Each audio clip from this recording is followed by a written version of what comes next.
Lo que vamos a hacer es que voy a plantear una o dos preguntas a cada uno de los ponentes según lo que se ha publicado en el chat y en el perfil de Facebook, y les doy un tiempo prudencial a cada uno de ustedes para que respondan. Empezaríamos con Leonardo, luego con Adriana, luego con Florence y cerramos con Giovanni Belletti. Para el caso de Leonardo, tenemos dos preguntas particularmente, y una planteada por el colega Marcelo Champredonde, en el sentido de cómo se logra que sea un sello para el territorio, una DO, por ejemplo, que sea un sello para el territorio y no solamente para los productores o los actores de esa cadena. También dice el colega que es interesante la reflexión que ha hecho usted acerca de las imprecisiones y ambigüedades en torno a la definición de estos sellos, e indica que desde su punto de vista no alcanza con la reputación probablemente para sostener algunos de estos sellos. Esa sería entonces una de las preguntas para Leonardo. Hay una pregunta pequeñita que la pongo como apéndice, que sería: la normativa y las leyes de denominación de origen son las mismas en Costa Rica respecto a Honduras. En este caso se la planteamos Leonardo. En el caso de Adriana tenemos también dos preguntas vinculadas entre sí. Hay una pregunta respecto a, en el caso de la legislación costarricense, ¿cuál sería la idea o el objetivo de que una autoridad pública solicite la apertura del proceso? Supongo, ¿es permitido en otros países que sea una autoridad pública la que lo solicite? Y también vinculada con esta pregunta es: ¿quién es, en el caso de Costa Rica, una autoridad pública competente? ¿Qué estatus debe tener para que eso sea de esta manera? En el caso de Florence, según su experiencia, vamos a ver si la colega está conectada. Según su experiencia, ¿cuál es la fase más compleja para que una organización logre inscribir una denominación de origen ante instancias globales como las que ella ha hecho referencia? Y para el caso del profesor Belletti, ¿qué tan frecuente es el uso de los principios del círculo virtuoso en el caso de las DO en la Unión Europea y en América Latina? Un poco cómo ocurre ese tránsito entre la teoría y la práctica. Y finalmente, ¿cómo aplica este método del círculo virtuoso a las grandes empresas vinculadas con las DO en el caso europeo? Si les parece, arrancamos con esta agenda de preguntas y luego podemos ir incorporando más. Leonardo, te damos la palabra. Gracias, Wilson. Bueno, en cuanto a la pregunta del compañero de Honduras, le comento que estamos trabajando en un proyecto para indicaciones geográficas de cacao en Mesoamérica, que incluye un análisis de la normativa mesoamericana, justamente. Y hemos encontrado que Honduras es uno de los países que tiene mayores debilidades, ¿no?, en términos de su legislación sobre ese tema, ¿no? De hecho, recuerdo años atrás que el café Marcala se inscribió como una denominación de origen sin que hubiera un reglamento interno propio, ¿no?, de la denominación de origen. Así es que, de alguna manera, esto refleja también un poco la laxitud con que se ha manejado el tema normativo y operativo, ¿no?, porque está vinculado en Centroamérica, por lo menos particularmente. Pero es algo en lo que vamos a trabajar justamente en este proyecto. Sobre la pregunta de mi querido Marcelo, Marcelo siempre creando debate, y eso me gusta. Marcelo lo conozco hace muchos años, al igual que a mi querido Giovanni Belletti. Así es que es muy interesante siempre nuestras discusiones, pero este planteamiento que hace ahora Marcelo es muy retador, ¿no? Pone el punto, el dedo en la llaga en muchos aspectos y nos abre el debate para muchos otros. Yo quisiera decir que, a ver, hay posiciones muy claras que plantean que las denominaciones de origen fueron creadas para la competitividad y el progreso económico, ¿no? Y que las ventajas competitivas se asocian al renombre o al prestigio del producto. La protección del nombre que creó la reputación, la calidad constante y las estrategias de marketing, ¿no? Vamos a plantear eso por ahí y lo dejamos por ahí, porque no necesariamente es así, aunque posiblemente sea el objetivo que da origen a la doctrina normativa de esto, ¿no? Ahora, para responder lo que plantea Champredonde, ya lo mencionaba, creo que no tenemos suficiente evidencia empírica para poder asegurar, digamos, cuál puede ser el beneficio para el productor o para un territorio, ¿verdad? Incluso, ni siquiera en las grandes empresas, ni siquiera en las grandes denominaciones de origen que están controladas por empresas de exportación lo podemos asegurar. Casos que mencionaba de café de Colombia, del tequila, de las denominaciones de origen de café de Centroamérica, ¿no? En estos casos incluso resulta que ya el nombre estaba posicionado y la denominación de origen vino después. No tenemos seguridad, por lo menos yo no la tengo, en mi poco conocimiento, de que la denominación de origen haya contribuido a este proceso de diferenciación y de posicionamiento en los mercados internacionales, ¿verdad? Quizás en estos casos el beneficio más latente o más evidente es justamente la protección del nombre en esos mercados. Yo recuerdo que había antes, en el caso, por ejemplo, de la denominación de origen del queso Tarrazú, había una marca de certificación europea que se llamaba justamente queso Tarrazú, perdón, café Tarrazú. Ahí es donde puede contribuir la denominación de origen, ¿verdad? Entonces, el punto es que posiblemente se está generando algún grado de beneficio. Pero ¿cómo se distribuye este beneficio? ¿Verdad? Estamos hablando de una figura que es colectiva y que por lo tanto el beneficio debería ser colectivo.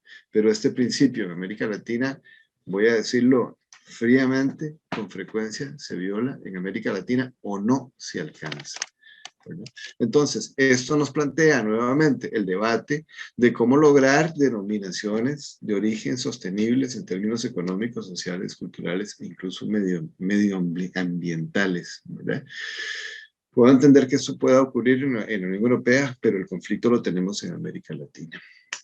Y finalmente, podría decir que justamente no existe un mecanismo que regule ese beneficio para los productores y para los territorios, ¿no? En términos de distribución del ingreso, porque no es, digamos, materia de la propia denominación de origen, es materia de otras políticas aplicables por los países o por las regiones, ¿verdad? Puedo decir, por ejemplo, que en el caso de Cadenagro hemos incluido algunas restricciones, algunos candaditos en dos de las denominaciones de origen que hemos formulado. Les comento, por ejemplo, que en la denominación de origen de la cerámica chorotega, una de las disposiciones del pliego de condiciones es que los barros en los que se cocina la cerámica tengan que ser construidos con los hornos tengan que ser construidos con barro local y manualmente. Y de esa forma también cocinar la cerámica, para evitar que eventualmente venga una gran empresa de grandes dimensiones, establezca hornos eléctricos y fabrica la cerámica chorotega igual y no pasa absolutamente nada. En el caso de la denominación de origen del queso Turrialba, pusimos una categoría que se llama queso Turrialba artesanal, en donde justamente el queso artesanal es el que es fabricado por el productor con su propia leche, con su propia materia prima, ¿verdad? Y hemos sugerido que se potencie esta figura, porque eso justamente es un mecanismo para asegurar, ¿verdad?, que el beneficio se fije en el territorio, se fije en la población productora, ¿verdad? Entonces no veo otra forma, excepto que ser, digamos, estratégico y cuidadoso en la construcción de lo que mi querido Giovanni llama las reglas colectivas de los pliegos de condiciones de las denominaciones de origen, ¿verdad?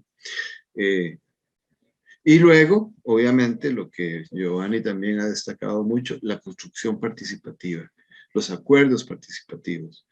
No es lo mismo una denominación de origen que ha sido desarrollada por una empresa de monocultivo, ¿no?, por ejemplo, o una entidad pública estatal de monocultivo, como lo puede ser el banano o el café, que, por ejemplo, el cacao de sistemas agroforestales de poblaciones indígenas. Son lógicas completamente distintas, ¿verdad?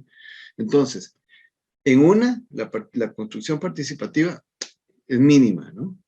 Y por lo tanto la sostenibilidad se va a concentrar, económica se va a concentrar en unos pocos, ¿no? Y en el otro caso, podría ser muy participativa y podrían garantizarse algunos mecanismos de redistribución económica y sociocultural, ¿verdad? Pero sigue siendo un debate abierto, por lo menos en América Latina. Eso, Wilson. Muy bien, Leonardo, gracias. Te escuchamos, Ariana, respecto a la pregunta en torno a la autoridad pública competente. Sí, muy buenos días nuevamente. En cuanto a la autoridad pública competente, ¿a qué se refiere con autoridad pública competente? Pues es aquella autoridad que goza de una competencia para ejercer una acción jurídica pública, o sea, es aquella entidad que tiene la facultad para ejercer. En relación con la otra pregunta, de cuál es el sentido o cuál es la intención de que la autoridad pública competente gestione, pues realmente desconozco la voluntad del legislador al momento de crear la norma, ¿verdad? Pero lo que sí es una realidad es que la norma consigna 3 posibles solicitantes de una indicación geográfica y una denominación de origen: el productor, las agrupaciones que los reúnen o la autoridad pública competente. Entonces, la norma da la posibilidad. Entiendo que en otras jurisdicciones, que en otros países, como por ejemplo México, me parece, y creo que Guatemala, las indicaciones geográficas y las denominaciones de origen son propiedad de la autoridad pública del Estado, y ellos lo que hacen es conceder autorizaciones de uso, ¿verdad? Entonces, ¿cuál era la voluntad del legislador? La verdad no sé al momento de crear la norma, pero lo que sí es cierto es que está consignado. Entonces es una posibilidad. Actualmente, dentro de los registros que tenemos de indicaciones geográficas y denominaciones de origen, no se ha presentado ninguna que haya sido por una autoridad pública competente. Todas las que están registradas, los titulares son agrupaciones precisamente de productores. Y bueno, eso sería básicamente. Gracias, Ariana. Y Giovanni Belletti tiene una pregunta. Dice, la indicación geográfica, más bien, mejor dicho, ¿de qué modo incluyen la denominación de origen en las indicaciones geográficas en sus reglamentos la cuestión de la equidad y la sostenibilidad? Porque realmente no se ve que sean intereses habituales en el funcionamiento de la denominación de origen para el caso europeo. ¿Qué opinas sobre eso, profesor? Sí, claro que la denominación de origen es ante todo una herramienta para proteger, identificar en el mercado un producto. Entonces es una herramienta empresarial. Pero lo que es importante, claramente tenemos en Europa y en Italia también de todo. Hay denominaciones de origen que no son inclusivas, no son sostenibles. Hay otras que son ejemplos buenísimos de valorización de recursos territoriales, de sostenibilidad y de inclusión. ¿Qué es que hace la diferencia? La diferencia la hace principalmente el proceso de construcción de las reglas, es decir, lo que se pasa antes del reconocimiento. La modalidad a través de la cual se define la calidad del producto, se define el tipo de relación, los métodos de producción, la relación con los recursos genéticos, los métodos de producción que están permitidos. Claro que si no se definiesen reglas, las empresas más industriales fuertes van a hacer una competencia a las más auténticas, decimos, ¿no? Entonces, lo que es importante es este proceso. Es claro que este proceso, la definición del proceso, es decir, de las modalidades a través de las cuales las diferentes tipologías de actores tienen que participar a la definición de las reglas colectivas, es algo que está arreglado por el Estado. En Italia, por ejemplo, tenemos en la Unión Europea, en Italia porque los diferentes países de la Unión Europea pueden adaptar las reglas, pero tenemos un proceso bastante participativo y abierto que favorece la inclusión de las diferentes tipologías de actores, la participación de las autoridades locales que son portadores de interés público, no solo de interés de mercado privado, de interés público. Entonces, las municipalidades participan en este proceso. La región, autoridades de las regiones participan en este proceso. Entonces, no hay solo instancias privadas, empresariales, hay también instancias públicas. El proceso es abierto, público y tal vez también las organizaciones de los consumidores o ciudadanos intervienen. Esto es no es siempre una garantía ¿no? de calidad del proceso, pero es una ayuda importante. Y la otra cosa es claramente de tener conciencia de todos los diferentes efectos que una denominación y la protección de la denominación puede haber. Y por eso es fundamental el tema de la evaluación de los efectos, antes del reconocimiento y después del reconocimiento, para que todos los actores tengan una buena conciencia de lo que pueden ser los efectos de poner reglas específicas, ¿no? Una regla u otra regla en el pliego de condiciones, definir el proceso de una manera o de la otra.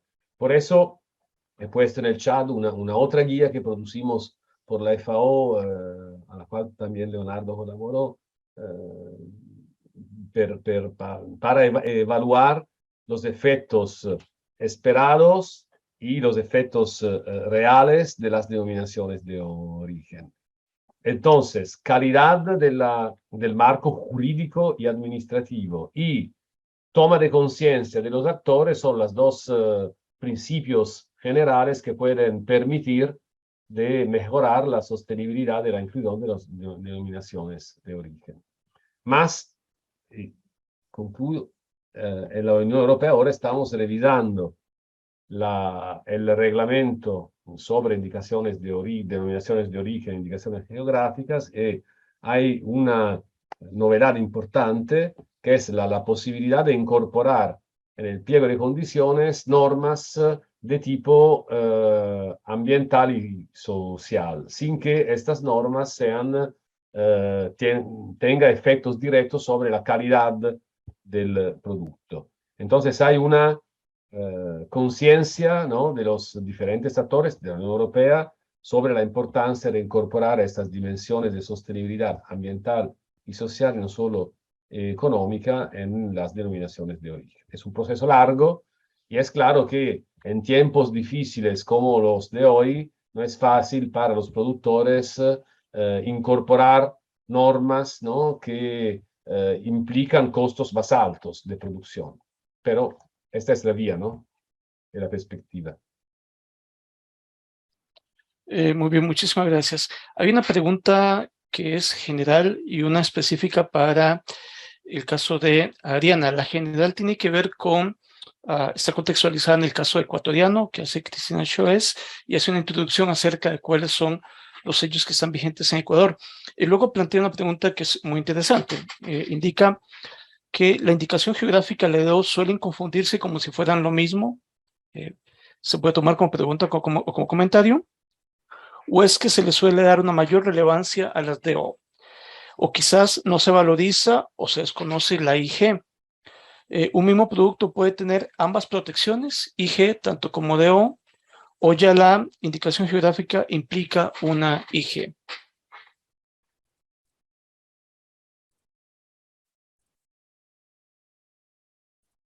¿Qué opinan?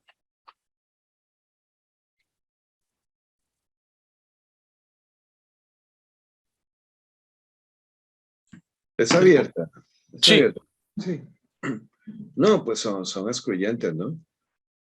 Lo que no es excluyente es la marca de fábrica o la marca comercial.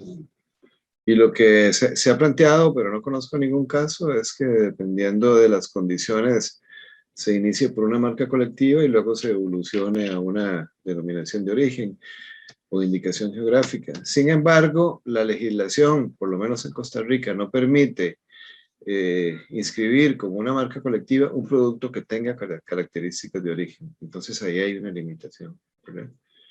Pero en cualquier caso, no es, digamos, lo que yo quiero hacer, ¿verdad? Como se hizo, por ejemplo, mejor no digo nombres, ¿no? Pero usted encuentra denominaciones de origen en América Latina que tienen una delimitación que corresponde a los límites administrativo-políticos, ¿verdad? Quiere decir que ahí no hubo un análisis de terroir, de correlaciones de saberes y de correlaciones biofísicas con el producto, ¿verdad? Y es que justamente es el territorio y es el producto y es un poco la tradición la que nos habla de cuál es la figura que corresponde, ¿verdad?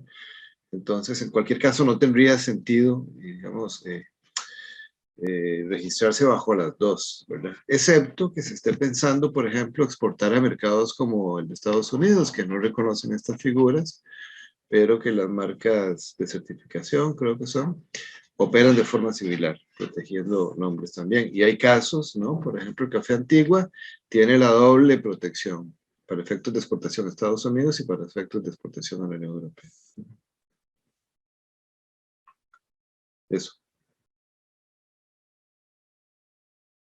No sé si el profesor quiere agregar algo o Ariana en cuanto a esta ambigüedad o aparente ambigüedad de O y G. Pues en el caso nuestro, la ley establece también las definiciones propias de cada uno de estos signos. Considero que sí se trata de signos diferentes. Así como dijo don Leonardo, pues es la facultad que hay dependiendo del producto de poderlo acomodar en uno o en otro, ¿verdad? Si el producto no cumple las condiciones totales para ser caracterizada como una denominación de origen, tiene la posibilidad de ser protegida como una indicación geográfica, ¿verdad? Siempre, tomando en cuenta que algunas de sus características pues no son específicamente de la zona. Entonces, para que no pierda la protección, pues está también esta figura. Entonces, sí considero que se trata de figuras diferentes y así lo ha consignado la misma ley, ¿verdad? Y en el caso de Europa, profesor. Sí, en el caso de Europa tenemos indicaciones geográficas y denominaciones de origen que tienen el mismo nivel de protección para los productores. El proceso para el reconocimiento es exactamente el mismo, los derechos son los mismos, pero lo que es que la indicación geográfica tiene una intensidad menor de relación, de conexión con el territorio, es decir, que es suficiente que una sola de las fases del proceso de producción sea vinculada al territorio y es suficiente también que solo una de las calidades del producto o la reputación sean vinculadas al territorio mismo. Entonces, una intensidad de conexión al territorio un poco menor que en el caso de las denominaciones de origen, donde se necesita que todas las fases se realicen en el mismo territorio delimitado y que la calidad, las calidades del producto sean dependientes de la procedencia desde este territorio.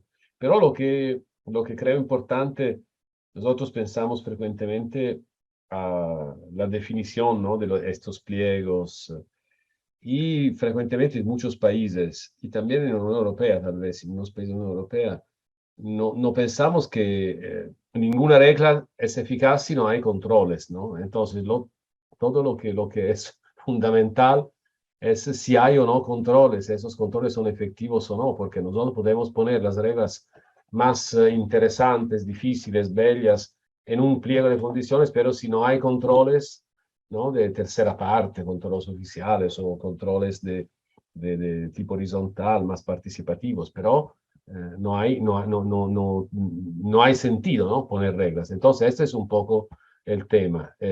Cómo se transforman estas reglas del pliego de condiciones en protocolos de control. Esta es la otra cuestión fundamental, ¿no? Porque hay tal vez frases, palabras en pliegos de condiciones que no es fácil de traducir, de transformar en un protocolo de control por un organismo de certificación. Esto es un poco un tema importante, ¿no? Nosotros normalmente se da mucha importancia al pliego de condiciones, pero no pensamos a la operatividad, a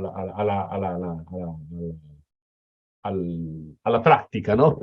De uso de estas reglas y a los controles. Más tenemos claramente marcas colectivas que son importantes porque el proceso es muy más corto, el nivel de protección es mucho más bajo, limitado, pero son importantes estas marcas colectivas geográficas porque permiten a productos también más pequeños de empezar un proceso de reflexión y de elaboración de reglas. De manera que hay tal vez que en este proceso, ¿no? Que quiere un tiempo largo, se empieza pensando a marca colectiva geográfica y tal vez se pasa a preguntar una denominación de origen o una indicación geográfica protegida. Muy bien, gracias. Tengo una pregunta que en realidad la hizo Leonardo a Adriana, así que quiero verlo discutiendo entre ustedes dos. Leonardo plantea lo siguiente, y si no la explico bien, puede aclararla. Puso Leonardo en el chat: la normativa de uso y administración en Costa Rica podría incorporar el pliego de condiciones. Eso evitaría complejidad y burocracia. Esta es una creación nacional que no parece tener utilidad práctica. Adriana, ¿qué opinas? Y si necesitas más aclaración, ahí tienes a Leonardo al lado. Gracias por la pregunta. Vamos a ver. Nosotros como registro de propiedad intelectual nos encontramos sujetos a lo que establece el principio de legalidad, que dice que los actos que emite la administración deben ser regulados por la misma norma. Es decir, nosotros como registro de propiedad intelectual no podemos ir más allá de lo que la ley establece. Nosotros estamos sujetos a lo que la ley establece. El reglamento a las indicaciones geográficas y a las denominaciones de origen, específicamente en el artículo 6, se refiere al pliego de condiciones y en el artículo 7 se refiere a la normativa de uso. Así como también el artículo, si mal no me equivoco, el 76 inciso de la ley de marcas, nos refiere a que debe de incluirse una serie de documentación que se refiera específicamente a características del producto, entre otros. A nivel de registro, nosotros no podemos generar tal vez la opción que don Leonardo propone, que es incorporar la normativa de uso dentro del pliego de condiciones, por cuanto estaríamos yendo más allá de lo que la ley establece. La ley nos dice que la solicitud de inscripción de una denominación de origen o una indicación geográfica debe venir acompañada de un pliego de condiciones y una normativa de uso. Como una opinión muy personal, no como una posición oficial del registro, considero que el documento sí tiene una utilidad práctica, porque es necesario mantener un orden, mantener un control en cuanto al uso de las denominaciones de origen y las indicaciones geográficas. Es importante generar un estándar en ese uso, es importante llevar el control de la trazabilidad de ese producto y es lo que la normativa de uso per se incluye. ¿Cómo se va a usar una denominación de origen o una indicación geográfica? ¿Quién la puede usar? ¿Cuándo la puede usar? A la hora de utilizarla, ¿en dónde va a utilizar esa denominación de origen? ¿Cómo van a estar regulados todos los procesos de producción? ¿Qué pasa si hay algún incumplimiento en lo que es la trazabilidad, la producción? Todas estas cosas, ¿qué pasa si alguien hace un mal uso de esta denominación de origen o esta indicación geográfica? ¿Cuáles son las sanciones? Entonces, es importante para mí, sí es, y lo repito, lo reitero, es una opinión muy personal, para mí sí tiene una utilidad práctica y para mí sí es importante. De igual forma, como dije ahora, ¿cuál fue la voluntad del legislador al momento de crear esa norma y al momento de solicitar esos dos documentos? La desconozco, pero en el caso sí ya del registro per se, nosotros no podemos decir se elimina esto, se elimina el otro, o pongamos un pedacito de este en este otro documento, porque eso sería ir más allá de lo que la ley nos permite hacer. Entonces ya estaríamos yendo en contra del principio de legalidad, lo cual atentaría en una nulidad del acto o en una posible nulidad del registro de la denominación de origen. ¿Qué opina, Leonardo? No, es correcto. Por supuesto que es correcto lo que dice Adriana. Nada más para contarle, esta idea de crear la normativa de uso y administración fue nuestra, ¿no? Fue nuestra. A nosotros se nos ocurrió hace, ¿qué? Casi 20 años, poco menos quizás, que teníamos, digamos, un conjunto de disposiciones de carácter técnico y un conjunto de disposiciones de carácter administrativo y que parecía razonable separarlas, ¿no? Entonces dijimos que el pliego de condiciones sea una especie de norma técnica, entre comillas, saquémosle todo lo administrativo y inventémonos este nombre, porque incluso el nombre es inventado, inventémonos el nombre normativa de uso y administración. Eso lo hicimos con Otto, el abogado este que fue presidente de CAMTI, fue que asesoró este proceso. Y efectivamente, en el planteamiento del reglamento específico para las denominaciones de origen, así se planteó en la propuesta, lo que luego sirvió en parte para inspirar lo que es hoy el reglamento de las disposiciones relativas sobre las indicaciones geográficas y las denominaciones de origen. Ahora, tiempo después, nos damos cuenta de que este requisito de la normativa de uso y administración ha crecido mucho, justamente con este reglamento de las disposiciones relativas, se ha vuelto muy burocrático, ¿verdad? Muy pesado, demasiado detallado, que incluso requiere la elaboración por un abogado, ¿verdad? Cuando usted mira legislaciones en toda América Latina y en la Unión Europea, los elementos de carácter administrativo, las funciones del Consejo Regulador, los aspectos de control, las sanciones, etcétera, son parte del pliego de condiciones y no han sido separadas en un documento distinto, ¿verdad? Entonces, justamente a eso me refiero, de que deberíamos de pensar en una modificación, digamos, de esta norma, de este reglamento, no de la ley, porque ni la ley de marcas ni su reglamento ni siquiera mencionan por asomo estas disposiciones, ¿verdad? Están, ya le digo, en el reglamento este de 2007, creo que es. Y más aún, no es solo la normativa de uso y administración, es que la lógica de los estudios de fondo, la profundidad de los estudios históricos, la descripción estricta de las cualidades diferenciales, la trazabilidad detallada, ¿verdad?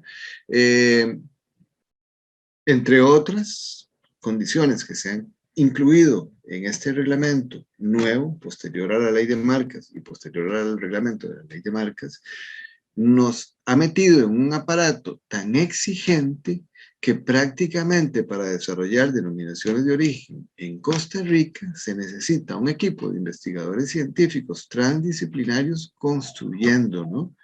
Porque justamente así se hizo la denominación de origen del queso Turrialba, que se ha tomado como referente, pero la denominación de origen del queso Turrialba tenía un objetivo académico, fue parte de una tesis de doctorado, ¿verdad? Entonces no se puede pretender que alguien haga estudios tan exhaustivos. Entonces, en conclusión, lo que se propone es ver un poco la experiencia de otros países, ¿no?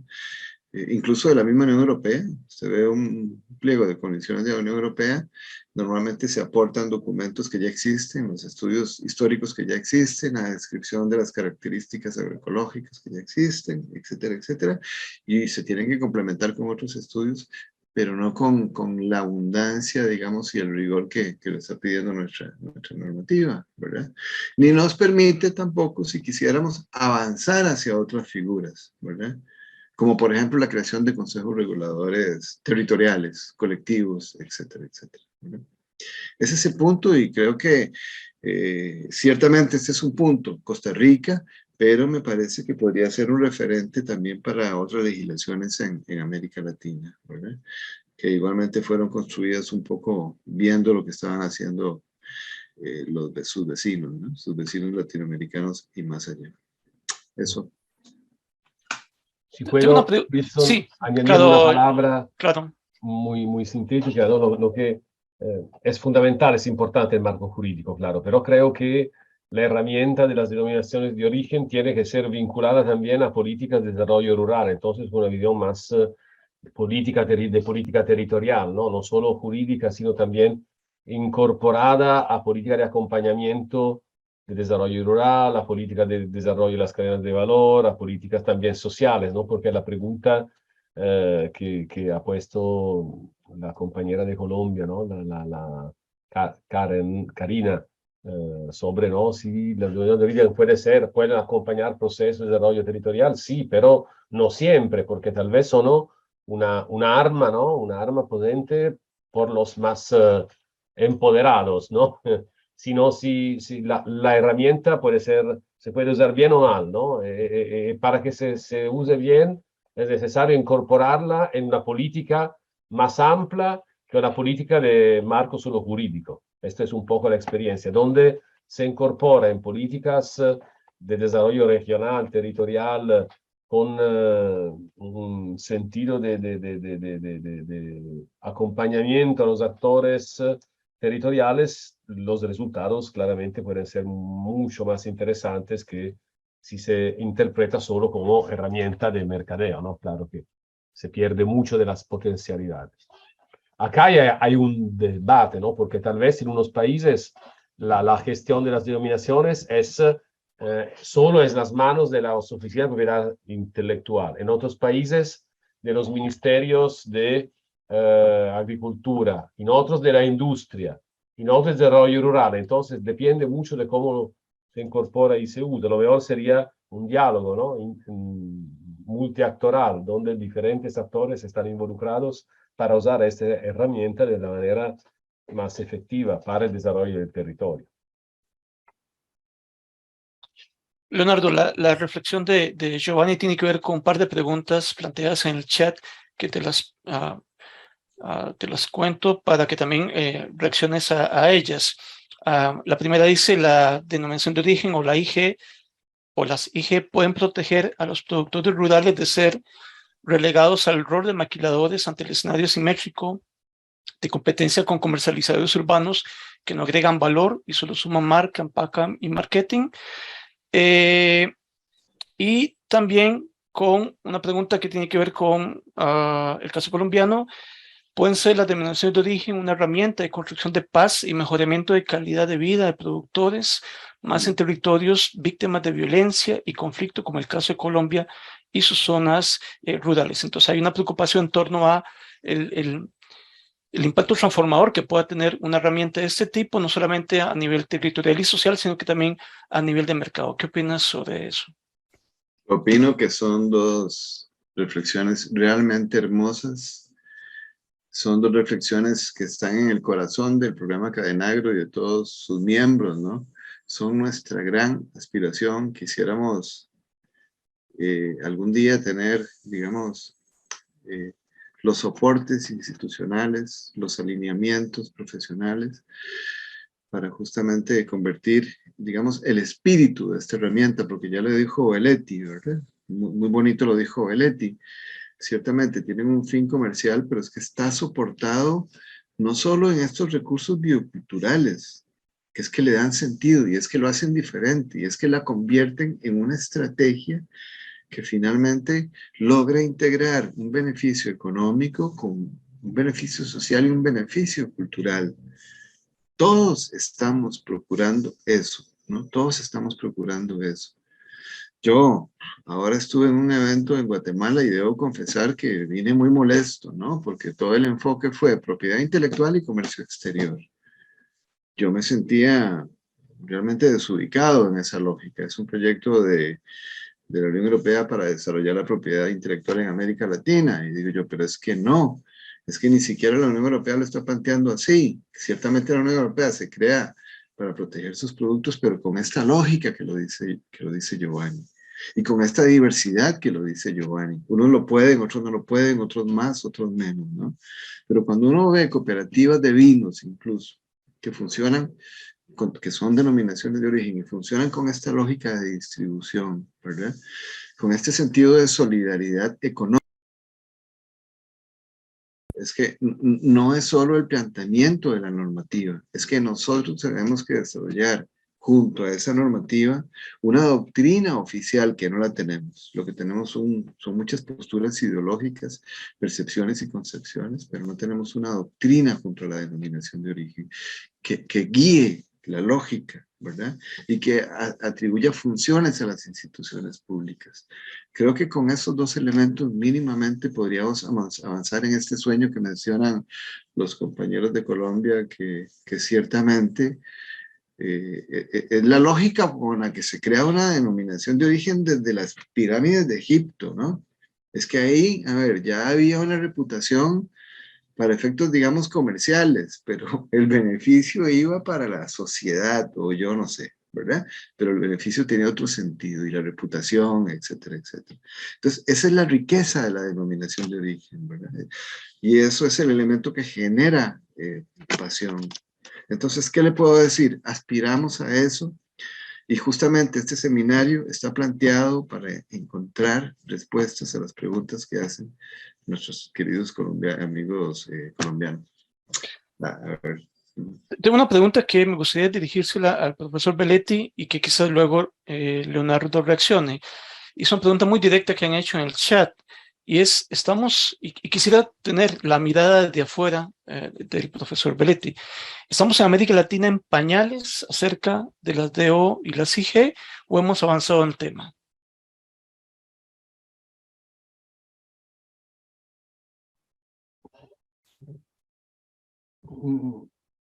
No he entendido bien, Wilson, la pregunta, disculpe. Sí, la pregunta es que si en América Latina el tema de las DO y las IG están pañales, o sea, que es un tema que está todavía apenas en desarrollo, muy primitivo, o bien es un tema en el cual se ha avanzado mucho. ¿Cuál es su visión a través de los años en los que está vinculado con proyectos en América Latina? Y luego me gustaría que Leo reaccione un poquitito a su comentario. Puede hacerlo en confianza. Solo hay 90 personas escuchándolo. Nadie va a contar nada. Sí, sí.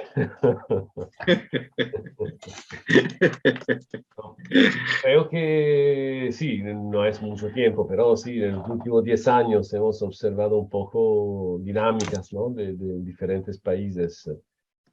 Y creo que hay un marco legal que frecuentemente, no solo legal, un marco de implementación administrativa de las denominaciones de origen que en muchos países no es suficiente, es decir, falta la conexión entre la teoría, es decir, la ley, ¿no? Y la práctica, es decir, la implementación a nivel de los territorios. Ese es un elemento importante, creo, a nivel de uso de eficaz, ¿no? De las denominaciones de origen.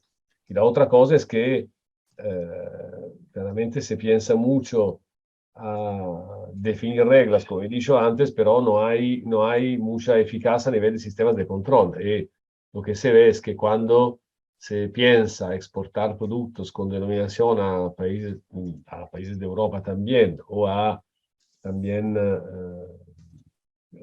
pensar al reconocimiento, ¿no? de las denominaciones de origen de Latinoamérica en la Unión Europea, como está permitido por la reglamentación de la Unión Europea, falta este sistema de control. Esto es a nivel de la implementación, decimos, ¿no? Entonces hay mucho, lo que yo veo, ¿no? Es mucho interés, mucho entusiasmo también, muchas dinámicas muy interesantes en los territorios, pero me parece que falta algo que pueda transformar, ¿no? este entusiasmo en algo de más operativo. Este es un punto. Me parece que el segundo punto es que un tema importante en América Latina es que hay cadenas globales, café, cacao, otros productos para la exportación. Y en este caso, lo que todavía falta es de pensar a implementar denominaciones de origen, denominaciones geográficas que realmente puedan ser efectivas en los mercados de consumo de este producto, ¿no? Es decir, que falta la conexión con las políticas o las estrategias, ¿no? de las empresas que trabajan en estas grandes cadenas. Eso es más por los productos por la exportación. Y la tercera consideración es que no siempre, me parece, pero es una visión muy particular, ¿no? Muy específica. No siempre se integra la dinámica, ¿no? de creación de estas denominaciones de origen con las políticas a nivel territorial. Entonces están pensadas un poco afuera del contexto, ¿no? territorial. Esto no permite probablemente de Ese es un poco también el resultado del hecho que en unos países, por lo menos, la denominación de origen fue un poco importada, ¿no? Por bajo presión también de estados europeos, entonces no fue realmente el resultado de un proceso de incorporación real, ¿no? Fue algo se dice paracadutato, no sé cómo se dice eso, ¿no? que llegó desde arriba hasta abajo sin incorporación también de la cultura, ¿no? De los países, la cultura también administrativa, jurídica. Esto es un poco un tema que necesita de un proceso también de capacitación por mi parte de los actores públicos tal vez y también empresariales para que se pueda aprovechar de los beneficios potenciales de esta herramienta. Muy bien, gracias, Leo. ¿Qué opinas? Lo primero quizás es decir lo que ya se ha dicho muchas veces. La cultura de consumo alimentario y de calidad latinoamericana es completamente compatible con la cultura latina de Europa, ¿no? Nosotros, digamos que tenemos una lógica más de productos de la tierra, ¿no? Productos del origen, ¿no? Y se evidencian muchas cosas, ¿no? Esto es muy latinoamericano, ¿no? En las ferias de productos, en las preferencias de ciertos alimentos, ¿no? Que lamentablemente se está erosionando ahora con la presencia en el mercado de bienes masivos, indiferenciados, de multinacionales. Pero bueno, ese es un primer punto. Así es que ahí tenemos, digamos, un caldo de cultivo poderoso para construir cosas grandes a través de las denominaciones de origen. El segundo elemento es que ya no estamos en pañales, ya no estamos en pañales estábamos hace 20 años, ¿no? Lo que pasa es que somos una especie de trillizos, ¿no? No somos uno solo, ¿verdad? O un bebé eterno, ¿no? No, es un bebé, no nació un bebé, nacieron unos trillizos, ¿verdad? Me refiero a lo que ya he dicho varias veces, pero quiero insistir sobre esto porque está ocurriendo, ¿no? El abogado lo ve desde una perspectiva. El que trabaja en comercio exterior lo ve desde una perspectiva. El que trabaja en desarrollo rural lo ve desde otra perspectiva, ¿no? Y hay más enfoques. O sea, mientras no conciliemos nosotros mismos el objetivo, porque es que todos son objetivos, pero no es que ni uno es más que el otro, ni uno es excluyente, ¿verdad? Eso hay que conciliarlo, por eso me refería de que es importante, digamos, la emisión de un documento público sobre políticas de denominaciones de origen. Y ya van a ver en la exposición del compañero Keylor Villalobos de Cadenagro, cómo ya en Costa Rica tenemos una institución que es el INDER, que ya ha incorporado en su legislación el tema de las denominaciones de origen, así es que ese es un punto de partida. Ya lo hay también en otros países, ¿verdad? Pero igual, no son temas que estén en agenda política. Nuestros países siguen en su agenda con el tema de la exportación, de la seguridad alimentaria quizás, de la corrupción, de la infraestructura, etcétera, etcétera. Pero esos temas se van quedando atrás, ¿verdad? Nadie los levanta porque además nadie los entiende, no son parte de las políticas, ¿verdad? Porque en cualquier caso la desigualdad está creciendo. Los territorios rurales se están empobreciendo más, ¿verdad? Y no hay capacidad, digamos, de reacción de parte de ellos. Entonces, estamos en un problema serio. Yo no sé quién puede, digamos, decirle a los países, es que no se necesita tanto, lo que se necesita es mucho de voluntad política, ¿verdad? Yo comentaba el otro día que necesitamos 5 técnicos del sector agropecuario o de instituciones distintas para la gestión de las denominaciones de origen en todo el país, dedicados, eso sí. No es mayor cosa, tenemos esa capacidad, es una voluntad política, ¿verdad?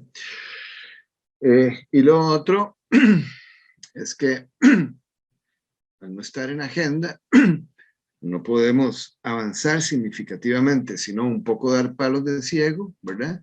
Para, diría yo, evolucionar hacia una etapa propia, ¿verdad? Porque ciertamente compartimos cultura de consumo con los países latinos de la Unión Europea, pero América Latina debe tropicalizar este instrumento, debe tropicalizarlo. Lo digo porque lo copiamos mucho hace 20 años y con la experiencia que ya tenemos estamos empezando a desarrollar conciencia de que tenemos que hacer una adaptación a nuestras propias circunstancias, ¿verdad? Y afortunadamente la Unión Europea, digamos que no es exigente en el reconocimiento de indicaciones geográficas y denominaciones de origen en América Latina. No piden estudios de fondo ni mucha cosa, ¿verdad? Sobre todo si van por la vía rápida. Entonces es fácil obtener, digamos, ese reconocimiento en los mercados internacionales, que también está planteado en los convenios bi- y multilaterales regionales y mundiales, ¿verdad? Entonces, nada, es lo que decía Giovanni, ¿no? Un poco el tema, o mucho el tema de las políticas públicas, de la decisión y todo lo demás que va a venir acompañado, ¿verdad? Una vez que eso se active, ya empezarán los procesos de capacitación y todo lo demás, ¿verdad? Y generar capacidades, etcétera, para seguir caminando, ¿verdad? Eso. Muchísimas gracias.